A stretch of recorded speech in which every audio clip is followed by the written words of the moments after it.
गर्मियों की छुट्टियां बस अभी खत्म ही हुई थी और स्कूल को शुरू हुए ज़्यादा वक्त नहीं बीता था। यूजुअली जब भी नया एकेडमिक ईयर स्टार्ट होता था, I used to be very excited. नई किताबें, उनको कवर करने वाले नए ब्राउन पेपर्स, फर्स्ट पेज पर नए नेम स्टिकर्स जो मैं खूब ढूंढ ढूंढ कर लाती थी, उन पर एकदम शानदार हैंडराइटिंग में लिखने वाली फीलिंग, और सब कुछ ऑर्गेनाइज्ड, अंडर कंट्रोल। ये हर साल का वो समय होता था जब मैं डिसाइड कर लेती थी कि जी जान लगाकर पढ़ाई करनी है, और जब क्लास चल रही होगी तब मन ही मन सपने नहीं देखकर क्लास पर कंसंट्रेट करना है।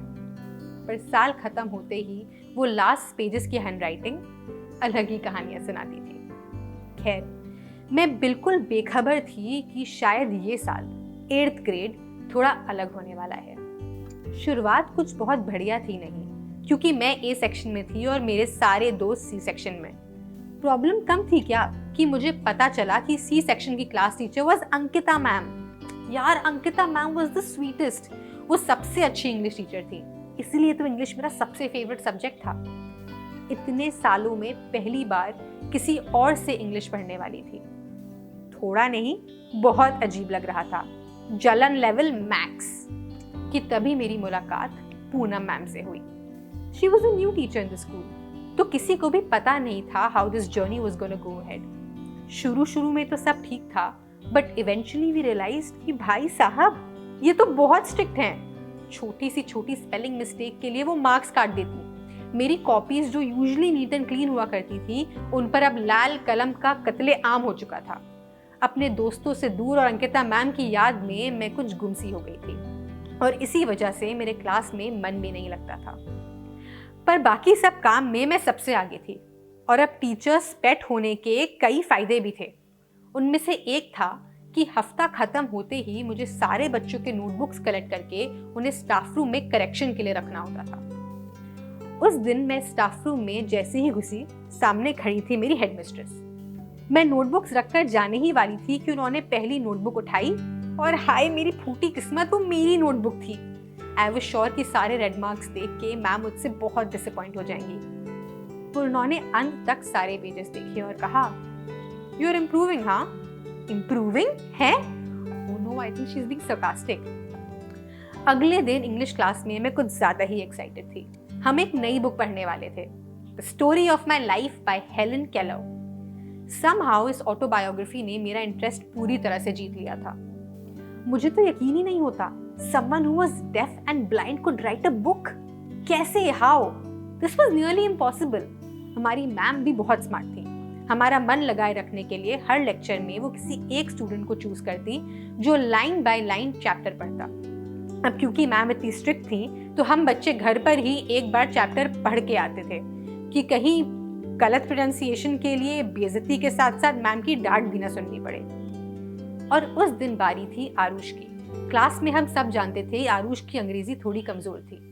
उसके सेंटेंसेस बीच बीच में टूट जाते, वो कभी किसी मुश्किल वर्ड पर रुक जाता, कभी पीछे बैठे लड़के हंसने लगते, तो कभी आगे बैठे टॉपर्स अपना हाथ उठा लेते कि मैम हमें पढ़ने दीजिए। पर इन सब के बीच मैंने नोटिस किया कि पूनम मैम उसे कभी नहीं डांटती थी।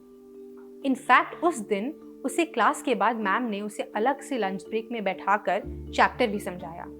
तब से आरुष हर लंच ब्रेक में टिफिन के बजाय अपने बुक्स लिए पहुंच जाता था मैम के पास। कुछ दिनों बाद चैप्टर पढ़ने की मेरी बारी आई। ये चैप्टर था मिस एन सुलिवन के बारे में, हेलन की मेंटोर। कहते हैं she had the greatest influence on Helen's life, her character and her achievements. She, along with her constant encouragement and guidance, made Helen the first blind and deaf to earn a bachelor's degree. मैं तो बहुत fascinated थी दोनों Helen और Mrs Sullivan के बारे में सोचकर। कितना सही होता ना अगर हमारी लाइफ में भी ऐसा ही मेंटोर होता, इस जर्नी में एक हेल्पिंग हैंड की तरह। पर अफसोस, यहाँ की कहानी तो कुछ और ही थी। मेरे इंग्लिश कॉपीज के रेड सर्कल्स और क्रॉसेस अब एक बीमारी की तरह बाकी सब्जेक्ट्स में फैल चुके थे। अब एक एक करके मेरे मार्क्स ट्रेन पकड़ के साउथ भाग रहे थे। जिस दिन का डर था वो भी आ ही गया, पेरेंट्स टीचर मीटिंग। ये सडन डिग्रेडिंग नंबर्स की वजह से हमें अलग से हेडमिस्ट्रेस से मिलने को बुलाया गया। मेरे पेरेंट्स पहले ही बहुत वरिड थे and I was convinced that this was only going to add fuel to the fire. हम अंदर गए और सामने बैठी थी मेरी हेडमिस्ट्रेस, बोल्ड एंड कॉन्फिडेंट, हल्का सा मुस्कुराते हुए। To my surprise she asked me, is everything okay बेटा? इससे पहले मैं ज़्यादा कोई एक्सप्लेनेशन देती, she smiled at my parents and said कि जल्दी एक नेशनल डिबेट कंपटीशन आने वाला है and she wanted me to represent our school. 2 minute के लिए तो मेरे साथ साथ मेरे पेरेंट्स भी हैरान रह गए। उन्हें डर था कि कहीं अब इस कंपटीशन के चक्कर में मेरे नंबर और ना बिगड़ जाएं। My headmistress said she believed in me. उन्हें लगता था कि मैं कर पाऊंगी। मुझ में थी वो बात। उस पल ना मेरे मन का सारा कन्फ्यूजन, सारा दुख अचानक से गायब हो गया। मुझे बिल्कुल वैसी ही फीलिंग आई जैसे अंकिता मैम के क्लासेस में आती थी। She made us believe in ourselves bye believing in us first. एक पूरा सेमेस्टर निकल गया था इस फीलिंग को मिस करते हुए। मैंने अपनी डिबेट की तैयारी शुरू कर दी और इस जंग में मैं अकेली नहीं थी। मुझे एहसास ही नहीं हुआ था कि मेरे अलावा कई और स्टूडेंट्स भी अपनी तैयारी में लगे हुए थे। और ये उस दिन हिट हुआ जब इंग्लिश लेक्चर में आरुष ने पढ़ना स्टार्ट किया। There were days when Helen realized she was different from others. Her inability to convey messages through sign language would make her angry, and she would scream until she got exhausted. It was Miss Sullivan who unfolded and developed Helen's skills. Her tireless patience and unending devotion awakened Helen's best possibilities. Arush completed the chapter and looked up at Poonam ma'am and smiled. वो smile उसके चेहरे पर मैंने पहली बार देखी थी। In fact हमारी पूरी क्लास मुस्कुरा रही थी, तालियां बजा रही थी। उस पल एहसास हुआ हम तो बेवजह जजमेंटल हो रहे थे। शायद पूनम मैम सबसे ज़्यादा स्वीटेस्ट तो नहीं, पर सबसे ज़्यादा इंस्पायरिंग, मोटिवेटिंग, सपोर्टिंग और कंसिडरेट थी। उफ, इंग्लिश में अच्छी हो रही हूँ क्या यार मैं? अब रेड मार्क्स की टेंशन छोड़ मैं अपनी गलतियाँ सुधारने पर ज़्यादा ध्यान दे रही थी। पता है, पूनम मैम हो, अंकिता मैम या मेरी हेडमिस्ट्रेस, ये सब कहीं ना कहीं हमारी ज़िंदगी में मिस सुलिवन का रोल प्ले करती हैं। बेशक आधी दुनिया को हेलन से कोई उम्मीद नहीं थी, पर उन्हें यानी हमारे टीचर्स को जितना भरोसा हम पर होता है, शायद हमें अपने आप पर भी उतना भरोसा ना हो। शायद हम हेलन जितने लकी ना हो कि पूरी ज़िंदगी एक मेंटोर के साथ बिता सके। नया साल आता है, टीचर्स बदल जाते हैं, पर उनका सपोर्ट ना हमेशा हमारे साथ होता है। आरुष के लिए पूनम मैम थी, तो किसी और के लिए कोई और टीचर। हम सबको अपने अपने मिस सुलिवन मिल ही चुके थे।